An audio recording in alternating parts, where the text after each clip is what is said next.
Tapi satu kuncinya, jangan ngaku-ngaku ana min dzurriyyati Rasulillahi Shallallahu Alaihi Wasallam, di atas segalanya, yang akhirnya merendahkan lainnya. Itu yang kami minta, dan tidak boleh mengunggulkan diri di atas lainnya, membodohi orang, mengkastakan diri itu. Nanti Islam ini tidak laku, akan dicas sebagai agama yang tidak adil dan bijaksana, nggak bisa diterima oleh seluruh umat manusia. Padahal jargon kita kan rahmatan lil alamin. Sama seperti kita ini, untuk membuktikan kesesatan tidak hanya tasawuf mereka, tapi juga syariat mereka. Akidah mereka juga bermasalah. Jadi mulai dari iman, Islam, ihsan itu bermasalah menurut saya. Kenapa? Terbukti dari kitab-kitab karya internal mereka. Kalau ini kitab ini karya dari Kiai Haji Abdul Ghalib dari Madura, ya bisa dibantah. Ya menurut sampean, enggak, ini menurut mereka, kitab karya mereka sendiri. Nanti kita dikatakan kitab karya mereka. Jadi nggak perlu pakai Quran, nggak perlu pakai Quran hadis atau ijma qiyas versi eksternal mereka, nggak cukup. Amalu ahli tarim, amalu ba'alawi sesuai Bughiyatul Mustarsyidin, hujjah, dalil, pedoman, pegangan, panutan. Sama ini namanya fanatik buta. Ternyata Ubaidillah dimasukkan ke Abdullah oleh Syekh Ali bin Abi Bakar As-Sakran, itu terdapat adraj. Mukhalifatan lil usul. Adraj ini kalau di Muqaddimah fi Ilmi Al-Ansab halaman 66 itu dikatakan itu manhulun nasab, nasab palsu. Karena adraj itu memasukkan data palsu, ya. Nah, penyelundupan. Setelah ditemukan ada adraj, juga ada illah qadhihah. Paling dosa di dalam nasab itu adalah adraj, memasukkan data palsu. Karena itu akan menipu pembaca dan penulis. Begitu. Maka idza urifal wadi wa urifat illatul wad'il jarih intafal istidlal, sudah tidak berlaku, tidak bisa dibuat dalil. Artinya semua data-data yang setelah Syekh Ali As-Sakran sudah tidak ada, tidak bisa itu, tidak bisa. Oleh sebab itu maka saya meyakini pada mukhtalaf fiqh pun tidak masuk ini, ya. Terlalu ringan kalau mukhtalaf fiqh. Iya, terlalu ringan. Karena mukhtalaf fiqh itu kan memang satunya dianggap, ya. Satunya juga dianggap. Maka ini ada perbedaan yang sama-sama kuat. Kalau memang satunya itu intafal istidlal, ya tidak mutahalaf, ini batal. Maudhu batal. Batal. Memang benar. Ternyata Habaib Ba'alawi tidak mampu membuat bantahan yang sahih, yang fasih, ya. Bantahan yang benar-benar sangat-sangat teliti, okay? Presisi tinggi, ya ternyata nggak mampu mereka. Ya berarti sudah jelas, terakhir mentok, sudah tidak bisa ditawar lagi bahwa mereka sudah batilun tambah jiddan syadidan. Nah, ini jadi tidak bisa diselamatkan lagi. Apalagi ketika kita buka kitab Ka'absan Ba'alawi yang rombongan 8 orang itu, ya, dari kalangan Habib dan non Habib muhibinnya yang kemarin waktu pertemuan di kantor Robito Alawiyah Jakarta, ya itu jelas, itu saya temukan 300 kesalahan. Dan Yai sendiri kan juga menemukan wayathbutun nasabu bil alamatil wadihat wa bil bayyinatis sabitat wayathbutu bisyubhat. Iya kan? La itu kan fatal. La dan nafi isbat, ya kan fatal. Antara ya dan tidak. Lah, sudah sahih. Semuanya bilang begitu kan memalukan ini. Sebelum diedarkan sebuah karya itu harus ditaskeh terlebih dahulu. Kalau ini saya percaya yang naskeh Lora min Talamidi As-Sayyid Muhammad bin Alwi Al-Maliki. Ya, saya percaya, ya, saya. Cuma yang Ka'absan Nasab Ba'alawi yang dikarang 8 orang dikasih kata pengantar 9 kiai itu sangat-sangat menyesatkan. Sangat menyesatkan dan memalukan. Justru itu kalau dibaca oleh orang yang ngerti, guys, seperti jenengan, guys, Pak Ibu Khori, Pak Abdul Ghalib, Pak Bahrul Ulum, justru itu membatalkan, bukan mengabsahkan, gitu loh. Tapi bagi orang awam nggak begitu, ya. Orang awam ini dikasih informasi yang mengandung propaganda, walaupun salah. Itu kalau dipropaganda terus menjadi benar, benar, dipropaganda terus jadi benar. Supaya kita bisa berpikir dan seimbang Kiai tentang apakah ini layak untuk dihusnulidzon ataukah memang ini layak untuk kita teliti dan dikatakan bahwa ini kayaknya ini yang benar karena dalilnya jelas. Bukan ini adalah perkataan yang remang-remang yang harus dihusnulidzon. Oleh sebab itu khususnya kepada semua masyarakat di Indonesia, lebih terkhusus Madura ini, untuk menggunakan ilmunya kalau punya ilmu Kiai, kalau punya memang punya ilmu untuk meneliti, telitilah dengan benar.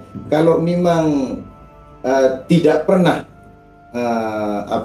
bisa meneliti, dengarkanlah mana yang lebih rasional dan mana yang hanya doktrin belaka.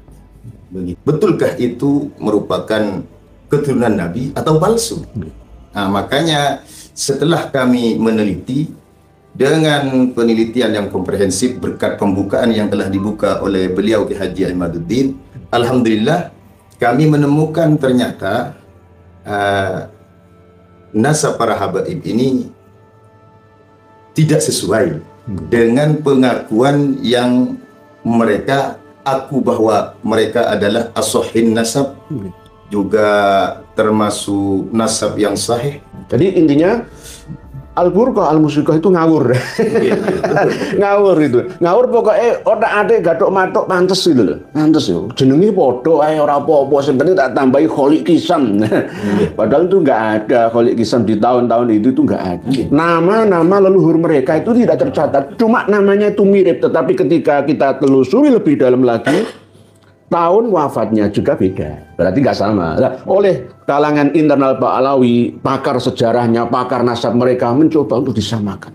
Ini penyelundupan sejarah dan nasab luar biasa, pembohongan yang akhirnya diyakini oleh Pak Alawi sekarang ini. Jadi kalau ada Habib-Habib muda, dewasa dan tua sekarang ini berdasarkan kitab leluhur mereka, ya memang nggak salah karena yang mereka pegang itu ada datanya.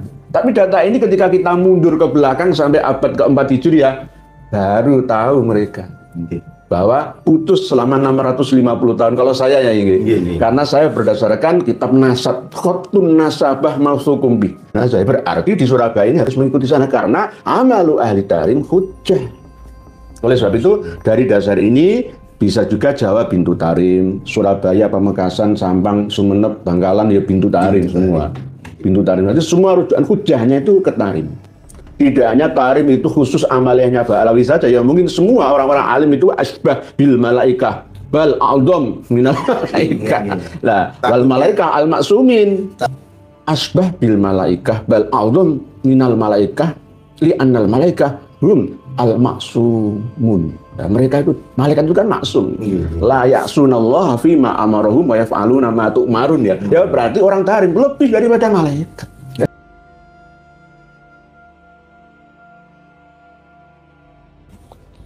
Assalamualaikum warahmatullahi wabarakatuh. Waalaikumsalam. Bismillah, alhamdulillah, wassalatu wassalamu ala rasulillah Sayyidina Muhammad ibn Abdillah wa ala alihi washabihi mawala. La haula wala quwata illa billah. Qala Allah Ta'ala fi kitabil karim, a'udzu billahi minasyaitonir rajim. Bismillahirrahmanirrahim. Qul hal yastawil ladzina ya'lamuna wal ladzina la ya'lamun, innama yatadzakkaru ulul albab. Wa qala Rasulullah sallallahu alaihi wasallam, man idda'a ila ghairi abihi wa huwa ya'lamu annahu ghairu abihi fal jannatu alaihi haram. Amma ba'd. Yang kami muliakan Romo Kiai Abdul Ghalib, Romo Kiai Bukhari, Romo Kiai Bahrul Ulum. Oke, kita malam hari ini spesial ketemuan 3 tokoh. Sebenarnya masih belum lengkap. Ada Gus Hasan Syarif, ada Laura Ja'far Shodiq yang pas malam hari ini ada udzur. Insya Allah lain kali akan bisa rawuh ke tempat kita ini. Kita akan berbincang-bincang dengan beliaunya, dan bahkan saya akan berguru nahwu kepada beliau Romo Kiai Haji Abdul Ghalib dari Pamekasan, dari Batu Ampar. Assalamualaikum warahmatullahi wabarakatuh. Waalaikumsalam warahmatullahi wabarakatuh. Alhamdulillah wassalatu wassalamu ala Rasulillah wa ala alihi wa sahbihi wa man wala, amma ba'du. Yang sangat kami hormati Bapak Kiai Kairti Nur Ikhya yang sudi menerima kunjungan kami di dalam beliau. Kami sangat banyak terima kasih kepada beliau. Sama-sama. Pada kesempatan malam ini kami sangat ingin sungguhnya berjumpa dengan beliau. Sejak awal kami meneliti tentang keabsahan nasabah alawi. Namun karena waktu tidak memungkinkan, hanya Allah mengizinkan malam ini. Semoga pertemuan kami ini mengandung hikmah. Amin, amin, amin. Kami ingin bertukar pendapat sebagai tambahan ilmu bagi kami yang belum kami ketahui. Oleh sebab itu kami hadir dari Madura berziarah ke dalam beliau, dan tentunya tentang pembahasan polemik nasab pada saat ini, karena sungguhnya kita ini dituntut sesungguhnya oleh pendahulu-pendahulu kita untuk selalu mengkoreksi seseorang yang mengaku bernasab kepada baginda Nabi besar Muhammad SAW, sebagaimana yang telah dijelaskan oleh Imam Ibnu Hajar Al-Haytami di dalam kitabnya yang beri likulli muslimin ayyakuna lahu ghirah, punya kecurigaan, kecemburuan kepada orang yang mengaku-ngaku sebagai keturunan Nabi, wadabtuhu, dan memverifikasinya. Maka berangkat dari itu kami sungguhnya tidak menyalai salaf, bahkan kami ini mengikuti salaf yang telah menyuruh kepada kami untuk mencurigai dan juga memverifikasi betulkah itu merupakan keturunan Nabi atau palsu. Makanya setelah kami meneliti dengan penelitian yang komprehensif berkat pembukaan yang telah dibuka oleh beliau Ki Haji Imaduddin, alhamdulillah kami menemukan ternyata nasab para habaib ini tidak sesuai dengan pengakuan yang mereka aku bahwa mereka adalah as-sahih nasab, juga termasuk nasab yang sahih. Begitu. Kami ucapkan terima kasih telah menerima kami bertiga. Kami kemarin sebelum di Madura itu sudah ramai tentang tesisnya Kiai Imaduddin. Kamilah yang pertama kali mengundang Kiai Imaduddin ke Baturan 2023 ya? Kalau tidak salah ya. Bahkan kami sudah nyampe dalamnya beliau. Kenapa kami mengundang Kiai Imaduddin? Setelah kami baca tesisnya beliau, kami mempunyai ini kayaknya benar, ini benar, masih khusnudun kayaknya gitu. Akhirnya kami membaca sebuah kaidah nasab. Di dalam kaidah nasab itu berbunyi begini: faqad wujida man kadzdzaba 'ala Allahi wa 'ala anbiya'illahi li ajli ayyan tasira li ra'yin ra'a aw madhhabin dhahaba ilayhi aw yakdzibu 'ala Allahi wa 'ala rasulihi min ajli ayyan tashira bi syai'ihi aw ramsi. Yang dimaksud, ada sebagian di kitab itu dijelaskan bahwa ada ditemukan seseorang itu berani berbohong dengan nama Allah karena membela gurunya, membela junjungannya. Sedangkan kebanyakan itu kiai, bahkan tokoh-tokoh yang tokoh masyarakat itu sangat membela kepada Bani Alawi itu. Fanatik Buddha. Maka dari itu kami, karena mungkin kami baca dua kitab atau satu kitab atau dua kitab, tak mungkin seperti Kiai Imaduddin, maka kami mempunyai inisiatif, ini Kiai Imaduddin harus kami datangkan. Akhirnya di waktu itu kami berangkat dari ranting NU, mulai ranting NU. Dari ranting NU. Kami ingin menghadirkan pakarnya, ini harus hadirkan Kiai Imaduddin. Alhamdulillah setelah kami mengundang Kiai Imaduddin, akhirnya kami pun digagalkan. Ya, yang menggagalkan mohon maaf. Kami kan ranting. Yang menggagalkan itu bukan dari organisasi lain, MWC dan juga dari ya tidak tahu ya, dari NU juga. Nah, ini belum adanya kesiapan untuk menerima perbedaan atau mengkaji kajian yang selama ini belum pernah dikaji oleh mereka Tretan TV, para kiai, para Gus Lora di Madura khususnya Pamekasan. Lanjut ya. Tetapi Kiai, mohon maaf, di waktu itu kami karena ranting, artinya di jabatan NU itu kami paling bawah. Kami sam'an wa ta'atan, walaupun kami sudah tahu bahwa kami ini ada di jalan yang benar. Tapi biar ada kondusifan dan yang lainnya, kami sam'an wa ta'atan, kami katakan. Insya Allah nanti Tretan TV, dulur-dulur kami yang Madura, insya Allah mau menerima ini. Ini bukan kajian kebencian, tapi keilmuan gitu loh. Sehingga semuanya harus kembali ke referensi, ke data kitab-kitab yang ada. Kitab nasab, kitab sejarah, dan pendukung-pendukung lainnya.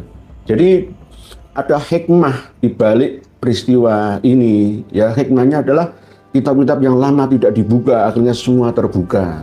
Yang selama ini belum punya, akhirnya punya. Nah, ini kan hikmah yang sangat luar biasa ya ini. Jadi Pak Bukhari ini termasuk man fataha.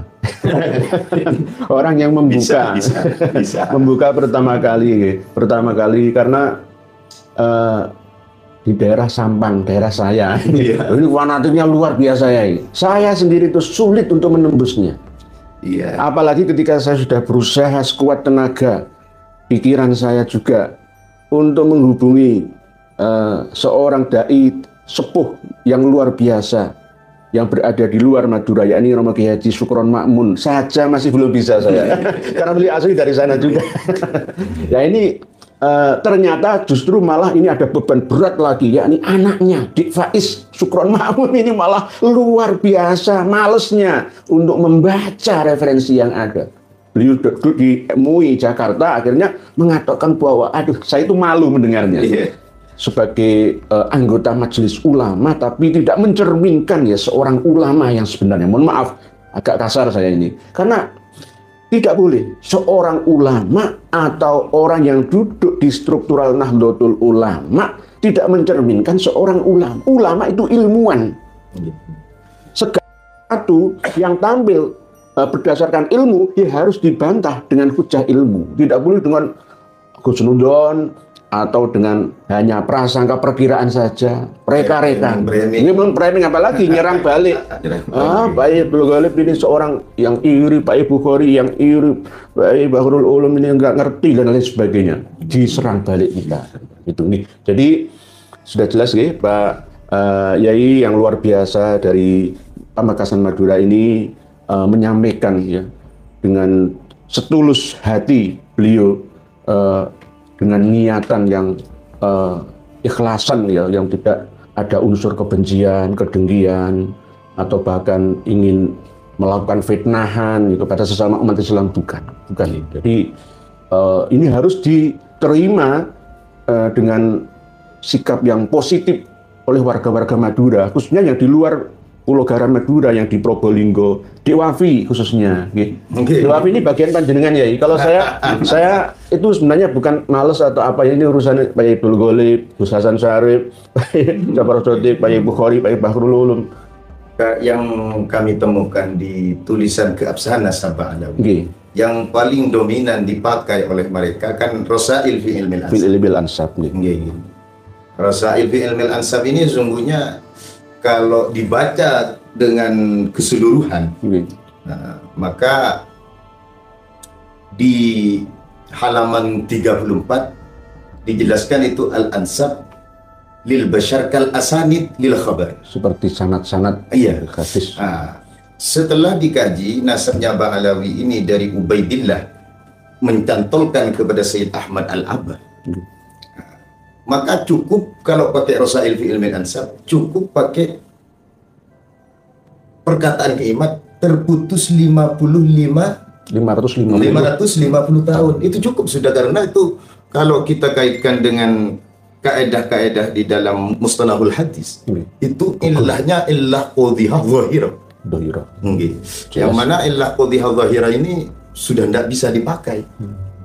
Nah, begitu ya. Jadi nggak perlu kafi al-muntakhab fil ilmi nasab atau muqaddimat fil ilmi nasab, cukup rosail saja sudah jatuh. 34 sudah jatuh. Iya. Kalau masih umpama kita melalui kajian yang komprehensif, saya temukan begini. Di Tasbitul Fuad itu di halaman 1560. Juz berapa? Itu juz 3. Juz 3-nya. Iya, Tasbitul Fuad itu yang namanya Syekh Ahmad bin Abdul Karim Al-Hasabi itu mengatakan bahwa pertama kali yang menulis, yang mencatat, yang mengkabari tentang nasabnya Ba'alawi itu adalah Syekh Ali bin Abi Bakar As-Sakran Al-Burqah Al-Musiqah. Al-Burqah Musiqah. Terus beliau ini siapa? Beliau ini murid langsung dari Al-Habib Abdullah bin Alawi Al-Haddad. Nah, ini berarti informasi ini bisa dikatakan valid di dalam data internal mereka, bahwa memang Al-Burqah ini menjadi sebuah kitab dasar rujukan sebagai referensi penetapan nasab mereka, bukan kitab nasab, kitab Thariqah tasawuf. Iya. Nah, kami tidak mengkritik tentang kitab ini bukan kitab nasab, bukan kitab apa, pokoknya ada catatan. Anggaplah Ar-Ruqah ini sebagai catatan. Lah maka kami selidiki dari sana. Karena kalau kami selidiki secara komprehensif, nasabnya Ba'alawi ini menggunakan dua, metode. Menggunakan Abdullah bin Ahmad Al-Abbas, menggunakan Ubaid bin Maimun. Enggak, menggunakan Ubaid bin Ahmad Al-Muhajir, kan gitu. Kalau pakai yang namanya As-Suluk fi Tabaqatil Ulama wal Muluk kan Abdullah, itu bukan nasabnya Ba'alawi sungguhnya, Abil Hasan. Itu Abdullah bin Ahmad bin Isa. Sedangkan data dari internal mereka adalah Ubaidillah. Aslinya Ubaid. Mereka untuk menserasikan dengan Abdullah yang ada di Al-Janadi, maka ditambahlah Ubaidillah. Itu aslinya Ubaid itu Ubaidillah. Litawadu'ihi itu. Iya. Setelah saya kaji bagaimana di Burqatul Musiqah di halaman 150 mengatakan hauna huwa Ubaid. Ubaid itu yang asli nama kakek mereka. Terus dilanjutkan waqad fahimtu mimma taqaddama awalan min tarikhil janadi. Kami padukan di Tarikhil Janadi itu di juz 2-nya diterangkan ini yang saya temukan Abdullah bin Ahmad bin Isa. Sedangkan data di Al-Burqah itu Ubaid atau di taswir katanya Ubaidillah bin Ahmad bin Isa, yang mana Ahmadnya ini bergelar Al-Muhajir. Maka saya tengok di kaedah ilmu nasab, karena nasab ini bisa diverifikasi dengan kaedah-kaedahnya. Kalau ini nasabnya bisa sahih, bisa ndak, ini kan harus pakai kaedah. Kalau pakai nas ya nggak mungkin. Nabi sudah meninggal lama dari hidupnya Sayyid Ahmad Al-Abad, 3 abad lebih. Iya, nggak mungkin menerangkan hadis tentang Ahmad Al-Abad belum lahir. Iya. Maka kita pakai logika.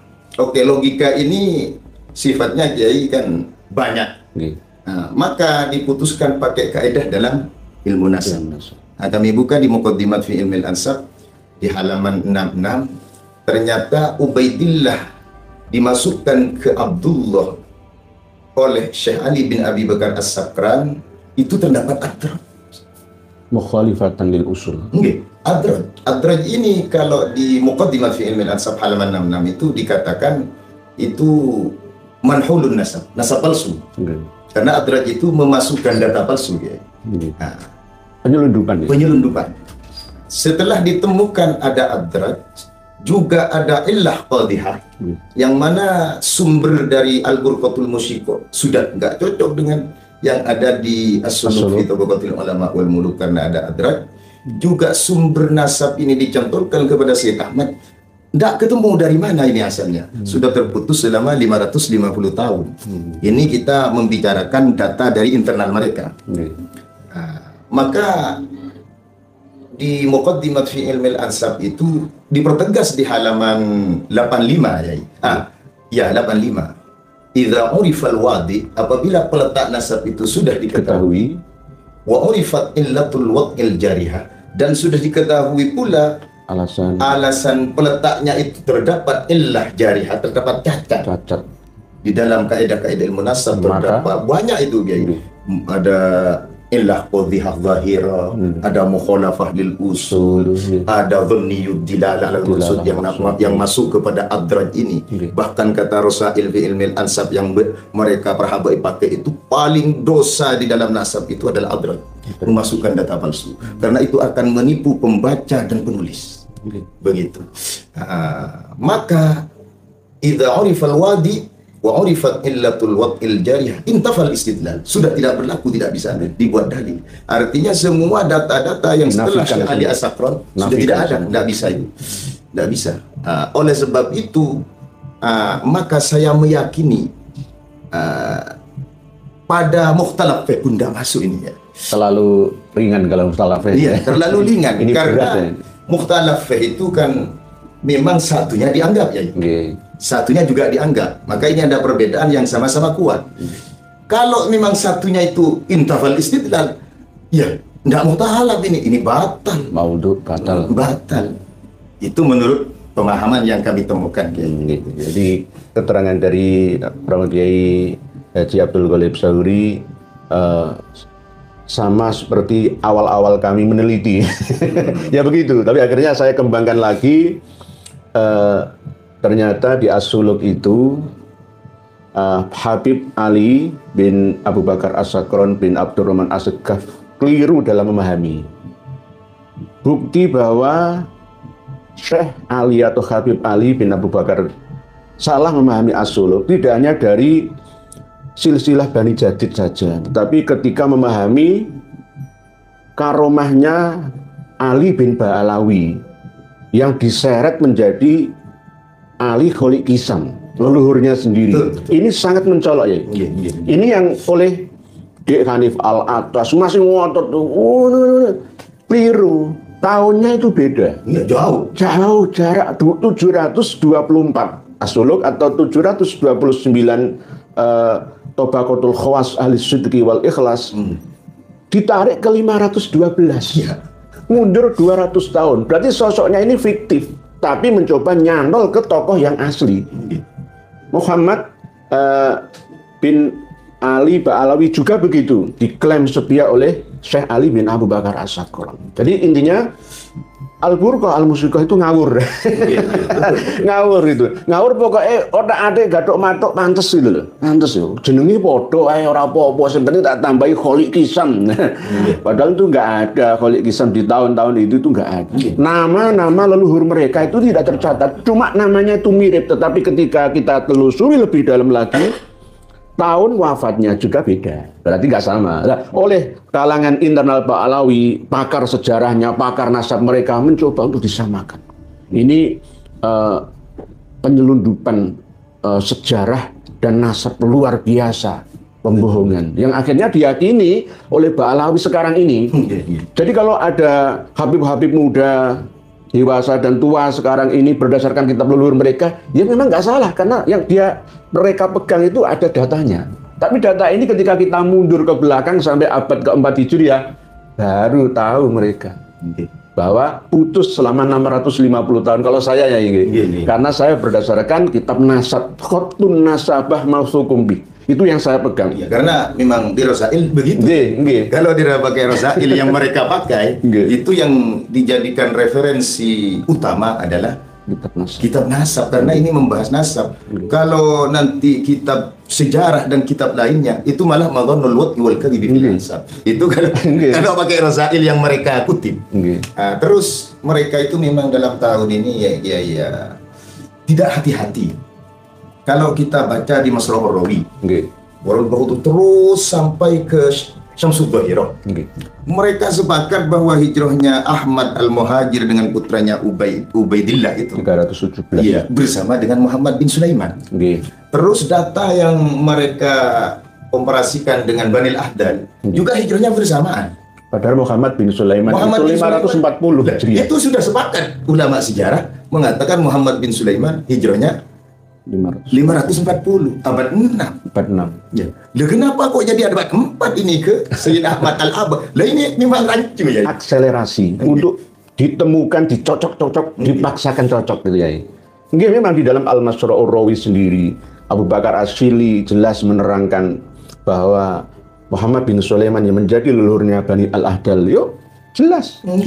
Tetapi Abu Bakar Asyili ini mulai tidak mau menerima kenyataan. Mohon maaf. Beliau tetap berkelit, berdalih lain.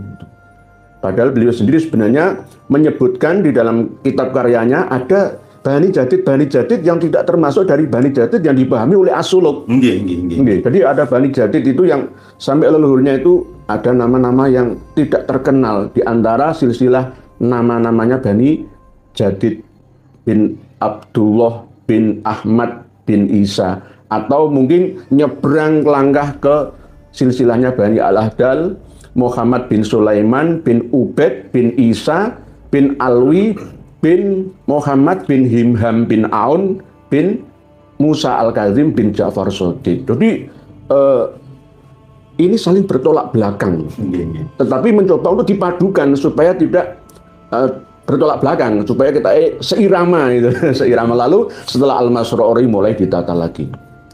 Apalagi yang sangat-sangat mencurigakan kami itu di Syamsul Dhahirah.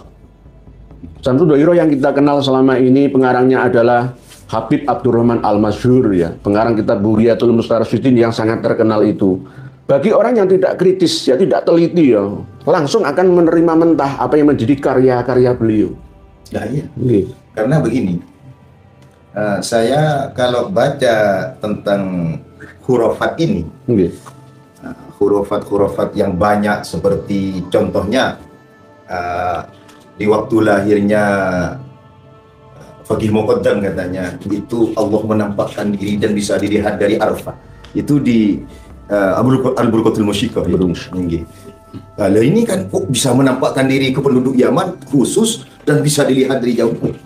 Mungkin itu khusus Allahnya orang zaman nih. Bukan Allahnya seluruh umat manusia. Mungkin begitu. Nah terus di yang namanya Al-Masyhur, pengarang kitab Bughiyah Al-Mustarsyidin, malah berkata begini, Amalus salafina wa ali Abi Alawi hujjatun. Berani ini membenarkan. Seperti mengatakan di dalam kitabnya beliau dari Al-Habsyi yang mengatakan wa min karamati Ahmad, sebagian dari keramatnya Habib Ahmad itu apabila ketemu cewek di pinggir lorong, diremas-remas, dipencet-pencet, katanya hikmahnya untuk menghilangkan syahwat zina. Lah, ini Allah itu tidak pernah memerintahkan al-fahsya ya. Innallaha la ya'muru bil fahsya. Masa kekasihnya yang luar biasa diberi karomah, diberi kemuliaan dengan fahsya? Ini mustahil. Ya mungkin khususnya ya. Nggak tahu kan. Ya karena memang kan mereka berdalil bahwa seburuk-buruk golongan saya ini tetap di akhir usianya akan husnul khotimah. Berarti sak bejat-bejatnya aku lah istilahnya. Aku kan keturunan Nabi. Saya yang kaget itu ya. Setelah membaca Amalus Salafina, berarti Ali Ba'alawi maksud. Nah, seperti cerita-cerita semua itu hujjah. Loh, ini kok kayaknya maksum ini ya. Memang maksum kayaknya ini mau menyamai Kanjeng Nabi. Loh. Sahabat saja Imam Syafi'i itu tidak mengatakan hujjah di Qaul Jadid. Kecuali yang 4 yang telah Al-Khulafa Ar-Rasyidil Mahdiyin. Nggih. Tapi ini kalau tabi'in kan sudah sepakat ulama bukan hujjah.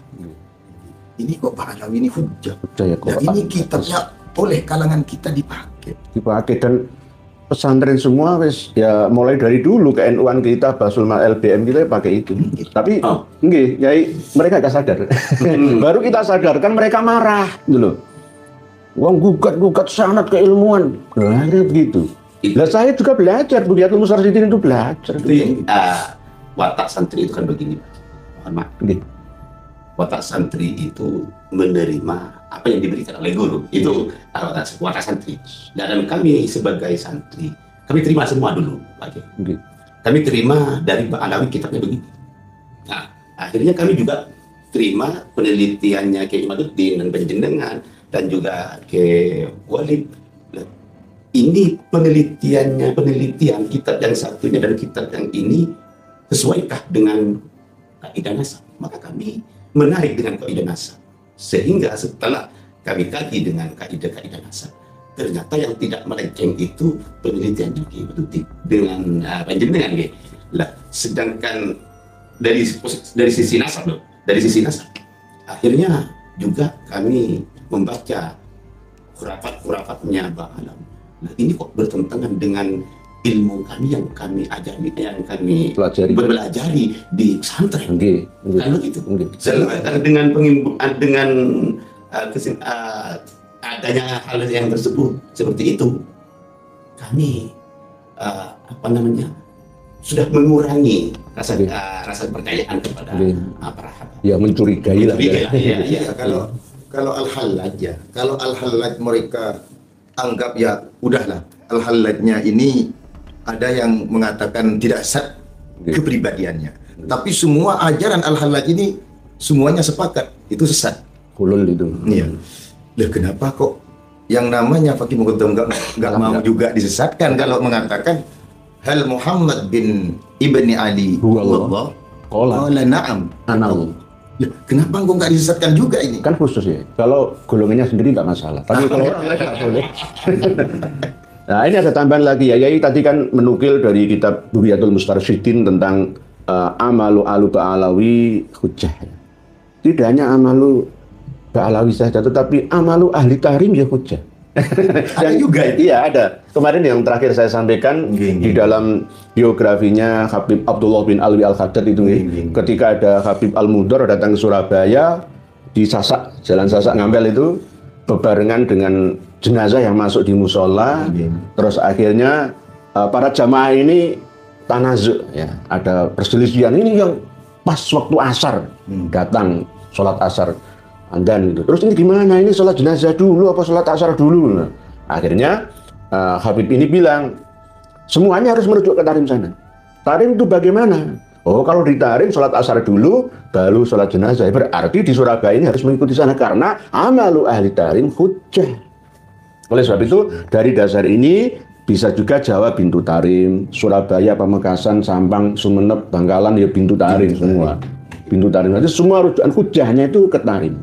Tidak hanya tarim itu khusus amaliyahnya Ba'alawi saja, ya mungkin semua orang-orang alim itu asbah bil malaikah bal a'dham minal malaikah. Lah, wal malaikah al maksumin asbah bil malaikah bal a'dham minal malaikah li annal malaikah hum al maksumun. Nah, mereka itu malaikat itu kan maksum. La ya'sunallaha fima amarahum wa yaf'aluna ma tu'marun ya. Ya berarti orang tarim lebih daripada malaikat. Jadi kalau jenengan bilang tadi maksum itu ya malah lebih dari maksum ya. Terjaga ya. Padahal Nabi Adam sendiri wa'asa Adamu rabbahu faghawa. Lah ini malah lebih luar biasa lagi. Ini diskusi yang penuh dengan isi ya. Karena bertemu dengan orang-orang alim seperti ini, saya harus mengimbangi ya. Sebenarnya saya ini orang bodoh ya. Saya ini orang bodoh, tapi orang yang suka ilmu. Jadi kadang-kadang ada orang yang menuduh saya, dari kawan-kawan Madura menuduh saya, oh itu aku alam saya tidak pernah ngaku. Saya semakin bodoh. Saya ketika menemukan kitab-kitab baru, ya saya semakin bodoh. Kadang-kadang saya itu meresapi, menjiwai ketika membaca kitab karya Ba'alawi itu tambah bodoh aku bilang. Aku tambah kayak nyeng gitu loh. Misalkan saya harus membaca kitab Khawatir, wa afkar, wa hikam, wa asror min mukatabat az-zaim al-hakim Habib Mustafa bin Ahmad al-Muhdor seperti ini misalkan gitu. Saya tambah bodoh. oh saya harus mencari lagi kitab mereka yang sama seperti ini atau menyerupai. Terus akan kami buru sampai kapanpun, karena inilah kebodohan saya itu seperti itu. Jadi semakin kita mengerti objek yang kita teliti, maka kita akan semakin bodoh. Jadi saya ini orang bodoh tapi orang yang suka ilmu. Oleh sebab itu ini harus ditiru oleh para kiai. Jangan merasa saya sudah punya banyak santri, saya sudah banyak kitab referensi, di belakang saya kitab ini wah 10.000 lebih. Tapi nggak ada kitab yang panjenengan semua miliki, wahai bayi seperti kitab-kitab kami. Saya nggak sombong ya. Apalagi manuskrip yang kami dokumentasi. Jadi mari kita ngaji bersama. Jadi tidak ada yang menggurui. Saya sekali lagi kalau masalah nahwu, sorob, mantek, ma'ani, badai, bayan kalah dengan Pak Yai Bukhari, Pak Yai Abdul Ghalib. Saya ngaku kalah, saya menyerah sudah. Tapi tetap saya harus belajar terus. Karena belajar tidak ada kata finish habis, tidak ada dinamis terus ilmu pengetahuan ini. Apalagi ketika kita masuk dalam ranah meneliti nasabah Alawi ini. Wah, makin lama kita teliti makin banyak keanehan. Mungkin ini bisa jadi masukan ya, bukan untuk menyalahkan, bukan. Ini buku tidak bisa dikatakan 100% sempurna, itu nggak bisa. Sama seperti ketika kami meneliti buku karya Kiai Haji Madin Usman. 99% sahih. 1%-nya ada yang kurang. Orang yang paling pinter itu kan pinter maidu. Ya. Ini ngelakoni dewi ya iso. Sama dengan penonton sepak bola. Nah, saya ini penontonnya, saya lebih pinter daripada pemainnya. Wah, goblok, tinggal gitu aja. Wah, goblok menurut saya. Tinggal itu gol sudah. Itu kaptennya kurang lihat saya kan begitu ya. Nanti lebih pinter penonton. Ya saya juga begitu, lebih pinter saya. Karena saya tinggal, yaitu kelemahan saya sendiri tidak tampak, tapi kelemahan orang lain kelihatan. Nah, ini saya itu menemukan ada kejanggalan di Hikayat Israiliyat Yahudi Khurafat Ba'alawi di halaman 17 gitu. Walaupun ini ya nggak kesalahan fatal, nggak, cuma ada dua cabang pemahaman dan mungkin masalah halaman gitu. Di halaman 17 tentang dalam kitab Masra'ur Rawi halaman 12. Ini kalau merujuk ke manuskrip itu halaman 22. Kalau manuskripnya 213 ya. Oh, 300. 213. Nggih. Di manuskrip Masra'ur Rawi ini 213. Nggih, 213. Lah Al-Faqihul Muqaddam yang mengaku sebagai Allah, karena yang masih menulis anallah itu hanya ada di manuskrip Masra'ur Rawi sama cetakan Masra'ur Rawi yang pertama. Cetakan yang kedua sudah tidak ada.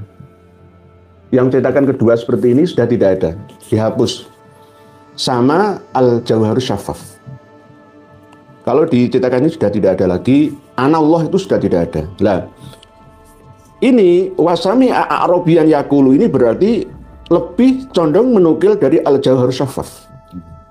Hal Muhammad bin Ali huwallah faqala na'am anallah wa kharra maghsyiyan alaihi.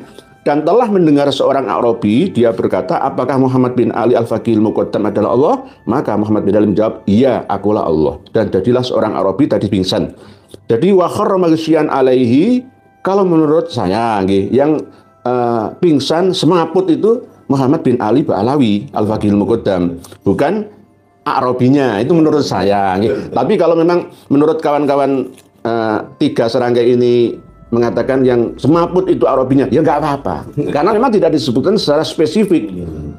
Kata ganti hu-nya itu loh, huanya itu ke siapa itu. Jadi memang beginilah.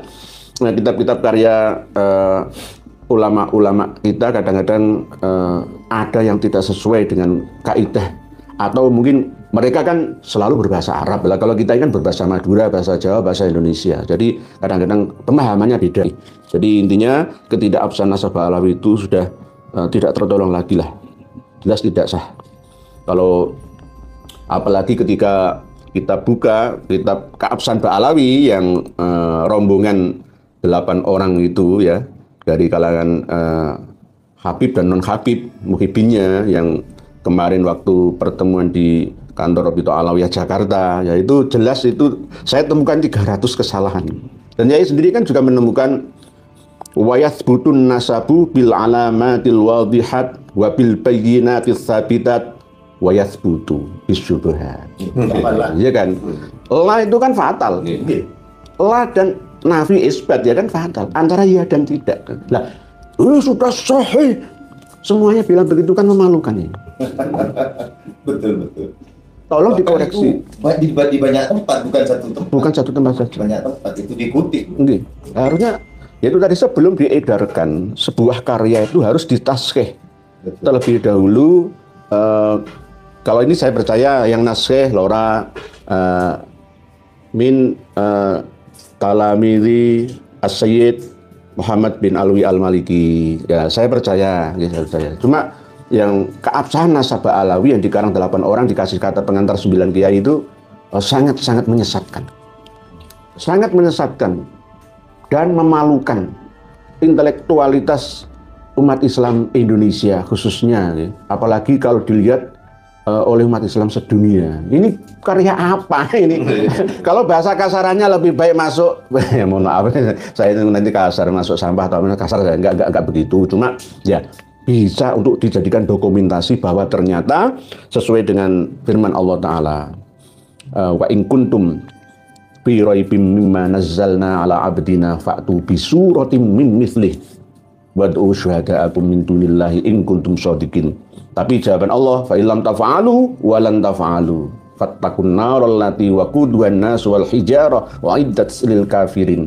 Memang benar, ternyata Habaib Alawi tidak mampu membuat bantahan yang sahih, yang fasih, ya. Bantahan yang benar-benar sangat-sangat teliti, okay. Presisi tinggi, ya ternyata nggak mampu mereka. Ya berarti sudah jelas, terakhir mentok, sudah tidak bisa ditawar lagi bahwa mereka sudah batilun tambah jiddan syadidan. Nah, ini, jadi tidak bisa diselamatkan lagi. Satu yang tidak bisa menjawab pertanyaan keiman. Okay. Tidak bisa membantah tesis keiman, kan itu hanya bukan bantahan tesisnya keiman. Pembelaan. Ini membela diri, tapi membela dirinya kok membabi buta kepadanya sendiri. Enggak. Justru itu kalau dibaca oleh orang yang ngerti, guys, seperti jenengan, guys, Pak Ibu Khori, Pak Abdul Ghalib, Pak Bahrul Ulum, justru itu membatalkan, bukan mengabsahkan, gitu loh. Tapi bagi orang awam nggak begitu ya. Orang awam ini dikasih informasi yang mengandung propaganda, walaupun salah. Itu kalau dipropaganda terus menjadi benar. Benar, dipropaganda terus jadi benar. Memang kewajiban kita untuk meluruskan. Enggak, harus wajib ya, bukan fardu kifayah. Kalau sekarang ya semua harus fardu ain untuk meluruskan ini, karena sudah banyak yang tahu informasi ini. Kalau untuk awal-awalnya mungkin ya fardu kifayah saja, ya. Bagi yang mengerti, mampu memahami, membaca kitab-kitab yang bertulis dan berbahasa Arab. Tapi kalau untuk orang-orang awam mungkin yang menyerahkan ke imam-imam seperti panjenengan saja. Iya, cukup ya. Pengakuan yang sudah diketahui secara kaedah ilmu nasab, secara ilmu sejarah, sains teknologi, bahkan ilmu modern seperti tes DNA. Mereka semua ini batal. Tidak memenuhi syarat. Sudah tahu seperti itu, masih meyakini, berarti dia mau istighfafan bihaqqin Nabi Muhammad sallallahu alaihi wasallam. Gampang nyepelekan. Ya ini kalau pakai Imam Malik kan itu harus dipukul, berban syadidah, harus disebarkan bahwa ini palsu, ini tidak sahih nasabnya. Kami ini ikut salaf, bukan ini baru, ini masih dan begitu ya framing mereka. Tetapi lanjut deh. Terus ditahan oleh pemerintah. Nah ini yang tiga ini kita hanya bisa menyampaikan kepada masyarakat bahwa nasab mereka ini secara kajian ilmu nasab, secara kajian ilmu sejarah, secara andaikan itu pakai arkeolog ya. Kalau kita berkaca data mereka Fathur Rahim Rahman makam belum ditemukan. Walam yu'raf al-ana maudi'u qabri, itu kunci. Lah, kalau pakai arkeolog ini mungkin ini ditemukan apa bekas-bekas makam ini ya di abad 10 ke bawah. Kalau mungkin, kalau enggak abad 14 sekarang ini. Kemungkinan ya 100 200 tahun yang lalu. Mungkin. Menurut Abdurrahman bin Ubaidillah As-Sakaf itu mengatakan seperti itu. Iya. Itu kan di abad 10 ya gini. Nggih. Anu itu Sohibul Hamra itu. Itu abad 9, Oh, 889, Fathur Rahimir Rahman, Umar bin Abdurrahman Sohibul Khamro. Nggih. 889 berarti 544 tahun sejak meninggalnya Imam Ahmad Al-Abah Al-Nafat atau Al-Muhajir, versi mereka itu sudah 5 abad lebih. Maka- Walam yu'raf. Makam dah ada. Makam nggak ada. Nggak ada. Pakai apa? Karena dalam kitab keabsahan mereka katanya wa yazbutun nasab bil alamat Wadihat. Mana alamat wadihatnya? Enggak, Nggak kaburut. ada. Nggih.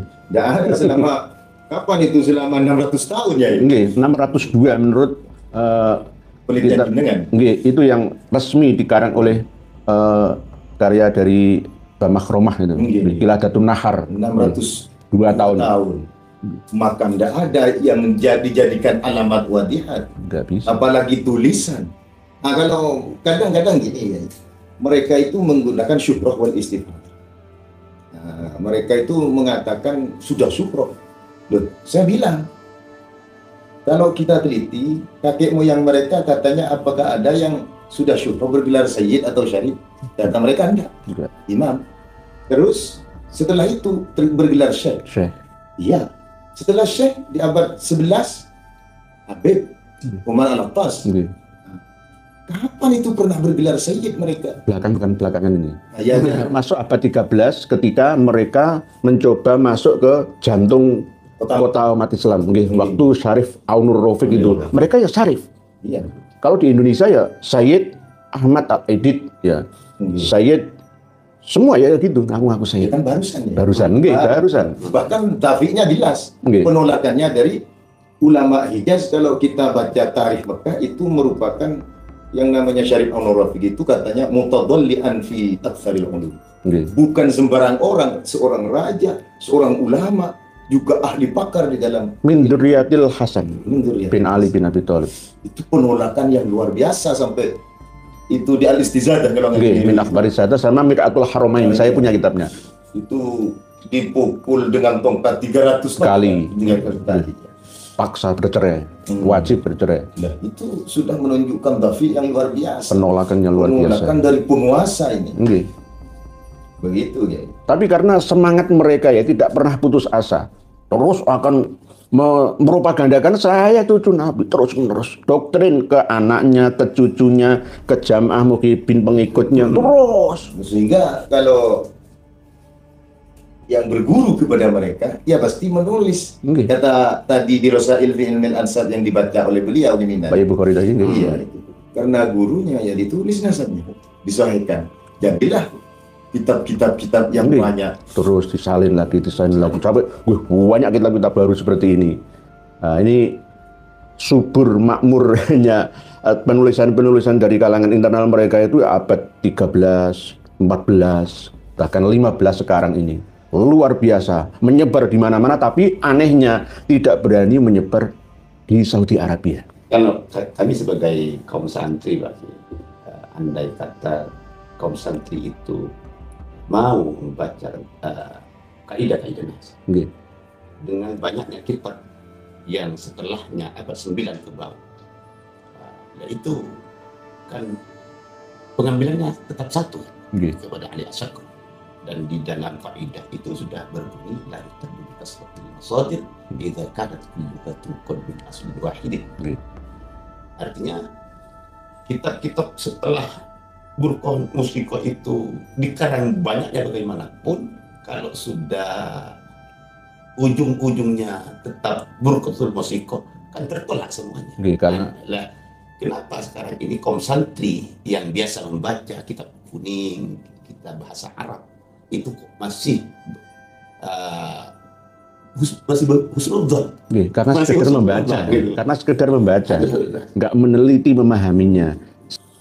Saya kasih contoh yang perlu ya kita sadari bersama, bahwa Habib Abdurrahman Al-Masyhur, pengarang kitab Bughiyatul Mustarsyidin, pengarang kitab Syamsul Dhahirah itu biasa berdusta.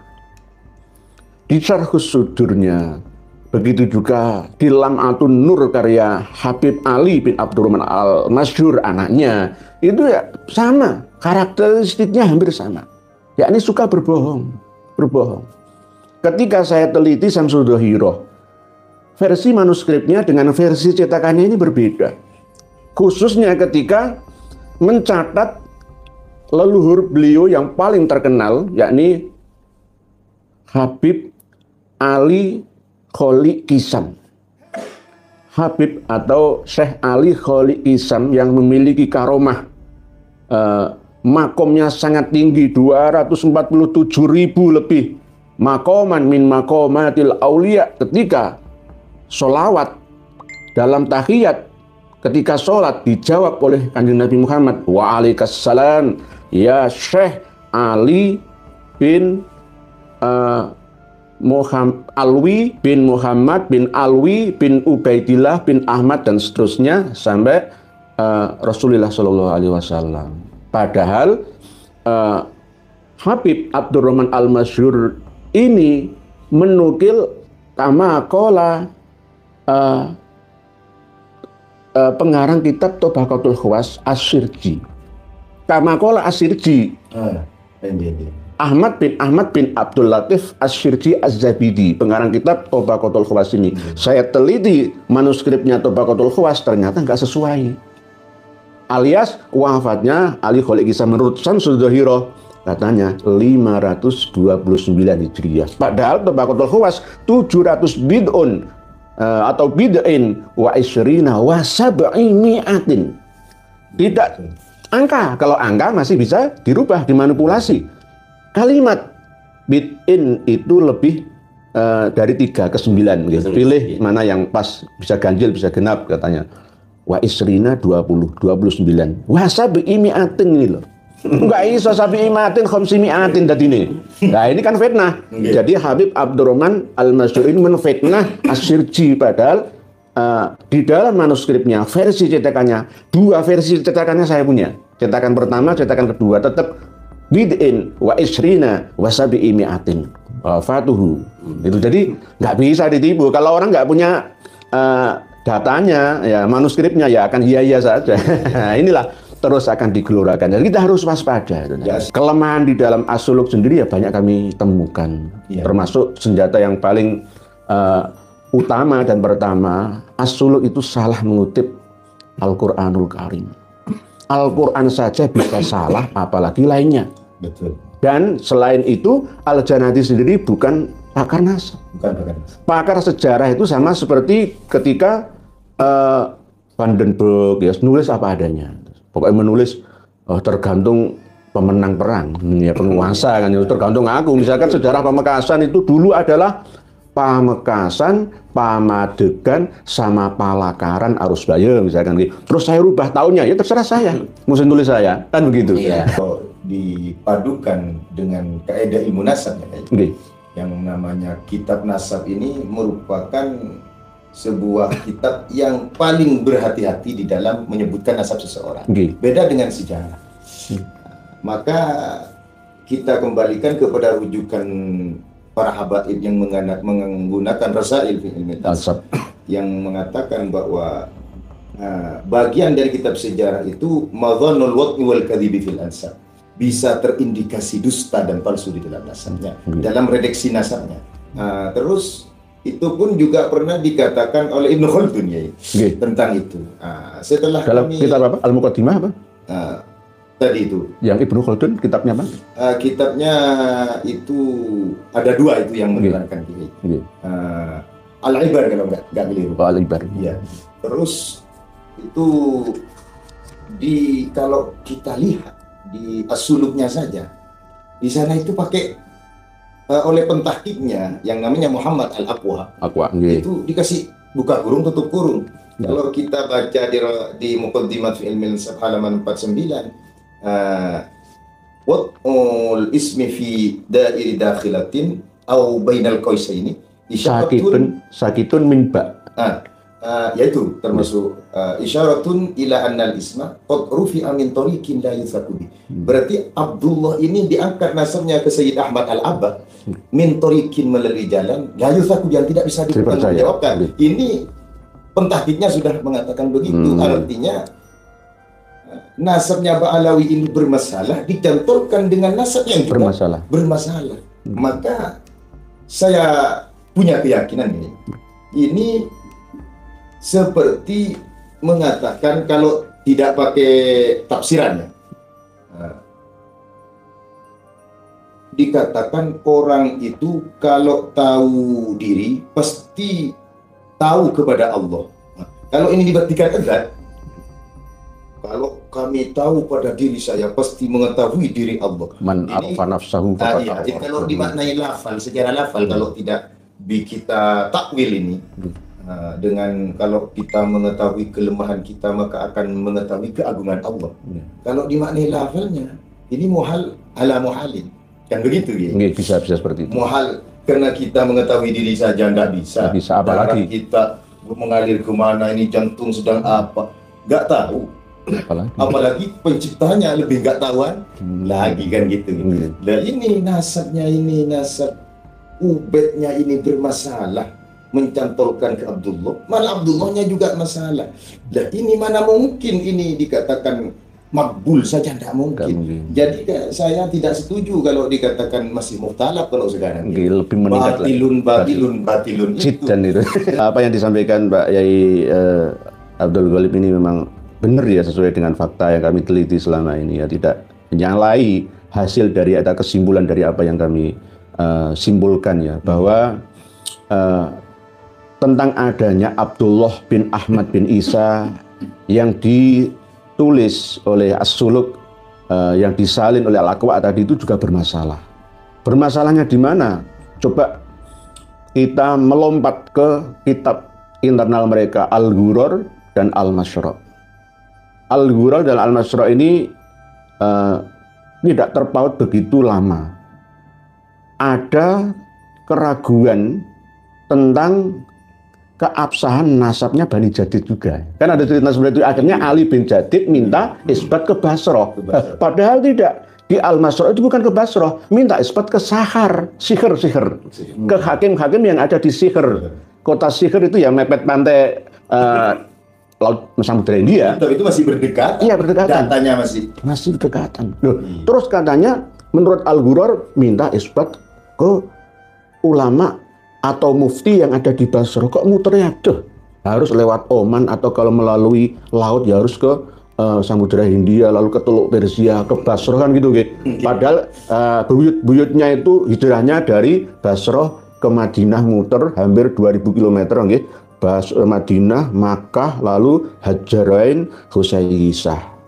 Ya kan nggak masuk akal. Nah inilah buatan ya, kelemahan mereka dapat diketahui oleh generasi berikutnya, khususnya hari ini. Hijrah kok ngambil arah yang jauh. Alasannya untuk menyelamatkan akidah, atau alasannya karena memang leluhurnya Imam Ahmad Al-Muhajir ini ada di Madinah. Uraidi, Ali Al-Uraidi, Muhammad An-Naqib itu semua kan domisilinya memang di Madinah ya. Tetapi ini tetap nggak masuk akal. Tidak tercatat peristiwa besar ini di dalam kitab Syiar A'lam An-Nubala atau kitab karya Ibnu Katsir Al-Kamil. Padahal tahun ini ada peristiwa ini. Peristiwa ini, dan yang paling tidak bisa dipungkiri atau ditolak secara pasti, ketika peristiwa 317 Hijriah sampai 3 tahun berikutnya Ka'bah ditutup. Tidak menerima penyelenggaraan ibadah haji di sana. Gara-gara fitnah Koromitoh yang membantai 13.000 orang dalam Tobaqat Fuqaha'il Yaman. Di dalam kitab internal mereka, khususnya Al-Istizadah min Akhbaris Sadah, itu 30.000 orang. Ada versi yang lain itu 100.000 orang, dihitung dari perjalanan menuju Makkah Al-Mukarramah untuk berhaji. Dirampok di jalan, dipenggal, dibunuh orangnya, dirampas hartanya. Nah, inilah yang akhirnya mencoba kami sambungkan dengan penemuan panjenengan-panjenengan yang menghubungkan bahwa leluhurnya Ba'alawi itu sampai ke Ubaid bin Maimun Al-Qodah. Tetapi saya menolaknya. Kok enak nanti kalau memang sahih ke Ubaid bin Maimun Al-Qodah atau dinasti Ubaidillah Al-Mahdi, nanti Al-Azhar Kairo Mesir, universitas tertua di dunia, diakui milik leluhurnya nanti. Jadi masih untung nanti. Wah, gak apa-apa, aku gak diakui, tapi aku masih untung. 200 tahun seluruh umat Islam sedunia mengakui dinasti Fatimiyah Ubaidillah Al-Mahdi Duriyah Nabi asli padahal Yahudi. Hal seperti ini Ibnu Hazm Al-Andalusi jelas mengatakan, Ibnu Katsir juga seperti ini. Enggak ada penyelenggaraan ibadah haji, padahal di kitab-kitab internal mereka Imam Ahmad Al-Abbah bersama dengan 77 pengikutnya, min Bani Al-Ahdal, min Bani Kudaimi, min Khuddamah lainnya, pengikut lainnya, itu ibadah haji bersama. Di tahun 318 Hijriah. Ditutup apa itu? Ditutup di dalam Al-Bidayah wan Nihayah Ibnu Katsir. Al-Bidayah wan Nihayah. Iya. Enggak bisa berkelit lagi. Nanti kebohongan disimpan serapat apapun akan terbuka. Cuma nunggu waktunya saja. Lah ini dernya ya abad 21 ini, abad 15 Hijriah ini di Indonesia. Karena yang paling banyak duriyah mereka katanya itu memang di sini. Akhirnya harus bangkit bersama lagi yang di Madura ini khususon.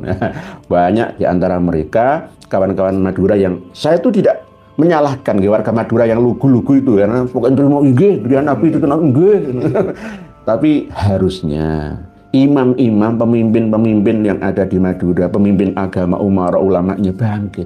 Kayak jenengan alhamdulillah mempromotori, ya, mempromosikan kebangkitan ulama Madura dalam meluruskan nasab Ba'alawi ini. Supaya apa? Untuk kemaslahatan bersama.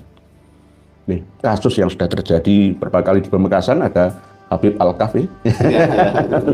Enggak, tidak hanya itu saja. Saya juga mengenal Habib-Habib dari sana. Saya itu kadang-kadang curiga, nanti enggak Habib beneran, ya pokoknya wajahnya enggak wajah Madura, terus anaknya TKW Arab sana, terus aku wah Habib Anda Al-Habib, ya bisa juga. Orang Madura kan percaya saja. Enggak hanya orang Madura, orang Jawa ya sama saja. Malah yang banyak dindawiri, dirugikan materinya itu orang-orang Jawa. Sekarang mereka hijrah ke Kalimantan semua, Habib-Habib itu. Karena Kalimantan ini masih fanatik Buddha. Hal Kalimantan Barat, Kalimantan Selatan, wah, kita masih sulit menembusnya. Kalau Sumatera insya Allah sudah mulai, yang daerah Celebes itu sudah terbuka, alhamdulillah. Makassar sudah mulai sadar semua. Seiring dengan tantangan dari Habib Abu Bakar Al-Rasal Al-Habsyi yang mau tes DNA itu sebagai pukulan telak itu. Ya, kemarin itu yang kita bahas Itu seandainya kok hasilnya bukan haplogrup wah kita ini mundur, kalah kita. Jenengan akan bangkit lagi mulai nol. Tapi dilalai kok ya G. Dilalai indillah dilalah itu ya G. Itu kan sudah jelas di depan mata. Tapi akhirnya tetap malah minta mubahalah. Ya itulah karakteristik mereka. Nggak mau nerima atau taslim. Saya salah. Sudah kami ingatkan, wahai habaib, ayo dakwah bersama. Boleh ceramah, khutbah, ayo bareng-bareng. Tapi satu kuncinya, jangan ngaku-ngaku ana min durriyati Rasulillahi Shallallahu Alaihi Wasallam, di atas segalanya. Yang akhirnya merendahkan lainnya. Itu yang kami minta. Dan tidak boleh mengunggulkan diri di atas lainnya, membodohi orang, mengkastakan diri itu. Nanti Islam ini tidak laku, akan dijudge sebagai agama yang tidak adil dan bijaksana, nggak bisa diterima oleh seluruh umat manusia. Padahal jargon kita kan rahmatan lil alamin. Di sama seperti kita ini untuk membuktikan kesesatan tidak hanya tasawuf mereka, tapi juga syariat mereka. Akidah mereka juga bermasalah. Jadi mulai dari iman, Islam, ihsan itu bermasalah menurut saya. Kenapa? Terbukti dari kitab-kitab karya internal mereka. Kalau ini kitab ini karya dari Kiai Haji Abdul Ghalib dari Madura, ya bisa dibantah. Ya menurut sampean, enggak, ini menurut mereka, kitab karya mereka sendiri.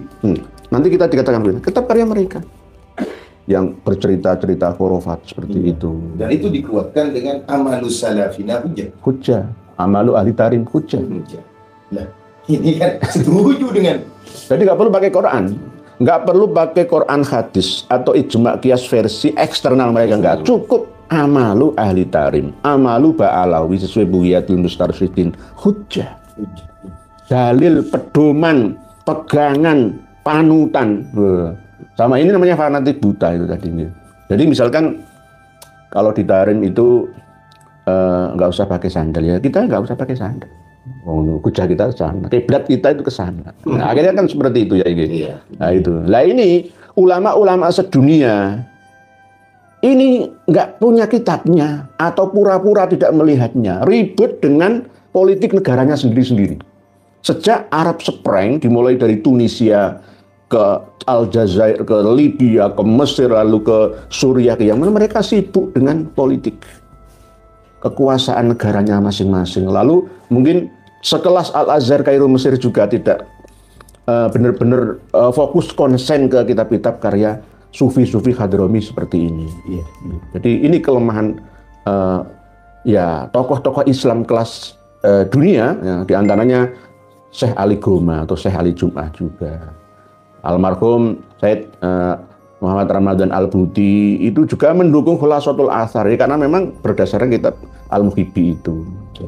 Jadi alhamdulillah para pemirsa dan pendengar semua, malam hari ini kami dapat ilmu yang sangat berharga dari kedua tokoh Madura ini. Pak, insya Allah tetap kami akan ngaji bersama. Jadi kalau para pemirsa menyalahkan ilmu nahwu sorof saya akan mengguru kepada beliaunya. Ya, makanya kami harap kepada masyarakat Pulau Madura agar banyak mendengar dan banyak membaca, supaya kita bisa berpikir dan seimbang, Kiai, tentang apakah ini layak untuk dihusnulidzon, ataukah memang ini layak untuk kita teliti dan dikatakan bahwa ini kayaknya ini yang benar karena dalilnya jelas. Bukan ini adalah perkataan yang remang-remang yang harus dihusnulidzon, karena kita ini sesungguhnya semua yang kita pelajari itu pakai dalil. Nahnu abna'ud dalil. Kita diajari tentang wujud dengan dalil, Apa dalilnya Allah itu adanya alam. Itu sudah dipasangkan. Itu tauhid kita seperti itu. Aqidatul awam sudah seperti itu. Kita berlandaskan dengan dalil. Oleh sebab itu, khususnya kepada semua masyarakat di Indonesia, lebih terkhusus Madura ini, untuk menggunakan